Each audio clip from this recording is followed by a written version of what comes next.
Sponsored by Jeans Chrysler Dodge Jeep and Ram, the official dealership of Life in Alaska.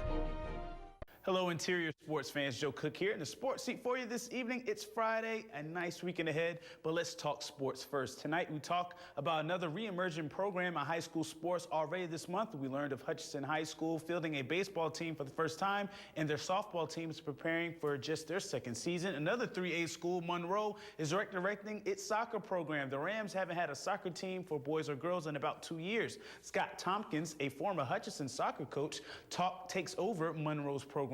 The girls' soccer team has a good mix of veterans and promising newcomers. The Rams have 4 seniors on this year's team, and freshman Brianna Lundgren, who has shown some skill and potential. But instead of the usual goals of winning a championship, this team wants to experience what playing sports is all about.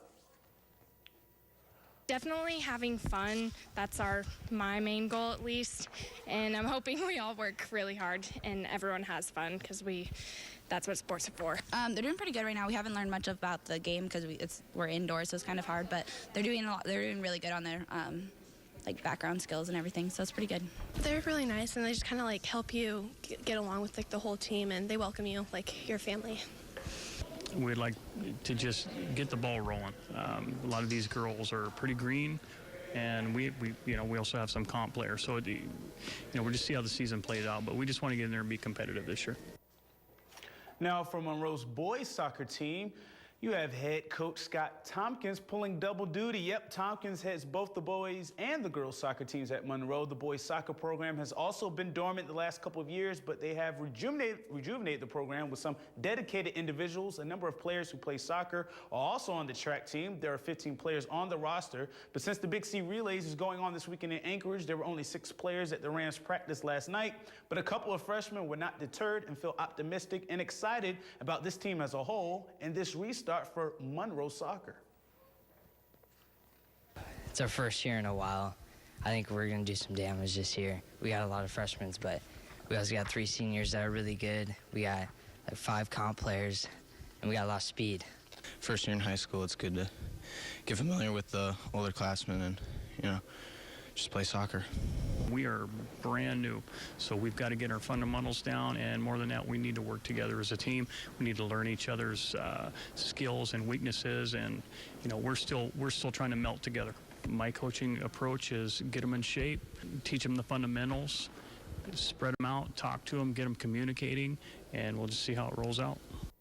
And an update on a story back in March on some local riflers. 3 Lathrop shooters, sophomores J.T. Sneering and Connor Gilliam and senior Casey Barnes have qualified for the USA Shooting National Junior Olympic Championships in Colorado Springs. The Junior Olympics start next Tuesday for Barnes for women's air rifle. On the 16th and 17th are the men's matches. The Malamutes will be shooting in front of college coaches while going up against some of the top competition. So good luck to them next week. And the 78th International Bonspiel kicked off last night at the Fairbanks Curling Club, starting a weekend full of curling action. A good crowd was at hand for the superhero-themed event. You even had Bob Ely from the Newsminer talking with one of the Ninja Turtles, Leonardo, I believe. Raphael was my favorite. Some of the curlers donned some costume as well. Snidely Whiplash from the Rocky and Bullwinkle cartoons was curling, as was the Moth. Yeah, the Moth from the cartoon The Tick. And this guy, he just made up a superhero to get in on the fun. This is a round-the-clock bonspiel with the games going on right now and continuing through Sunday for the championships. 35 teams are in this year's bonspiel with 25 men's teams and 10 women's teams. We caught up with a couple of local curlers and asked them about the atmosphere of this event, which marks the end of the curling season. Bonspiel is a blast every year. It's like the biggest party in Fairbanks this weekend, and you get to curl, which is actually a blast. Yeah, we get into all aspects of it, on the ice and off the ice, festivities. This is the event, man. I haven't even curled in a year, and I wasn't gonna miss Bonspiel for the world. I do it every year, 3 years in a row. It's still 1 million people here, and the beers are still coming, and it's just a blast. People are walking around in spandex, throwing stones across the ice. What more can you ask for?